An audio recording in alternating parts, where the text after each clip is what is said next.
Kerusakan jalan ini tak hanya terjadi di dalam kota Batu Raja, ibu kota Ogan Komering Ulu, Sumatera Selatan. Jalan makin parah rusaknya setelah diguyur hujan terus-menerus saat ini sebelum diperbaiki. Di Jalan Ratu Penghulu salah satunya, jalan kabupaten rusak parah dengan lubang dengan berbagai ukuran yang digenangi air. Kendaraan yang melintas di kawasan ini harus berhati-hati agar tak terjebak lubang. Warga mengaku terganggu dengan kondisi jalan saat ini karena membahayakan pengguna jalan jika terjebak lubang yang tertutup genangan air. Panjang tahun 2020 dan kita lihat saja kondisinya belum ada tanda-tanda diperbaiki, dan bahkan warga sekitar sini juga berinisiatif sendiri untuk menimbun dengan menggunakan tanah. Jadi kalau hujan becek, padahal akses jalan ini ramai karena menuju kampus. Sampai saat ini belum ada tanda-tanda akan diperbaiki dari pemerintah setempat.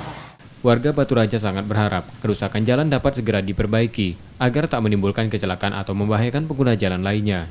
Setia Budi, Kompas TV, Ogan Komering Ulu, Sumatera Selatan.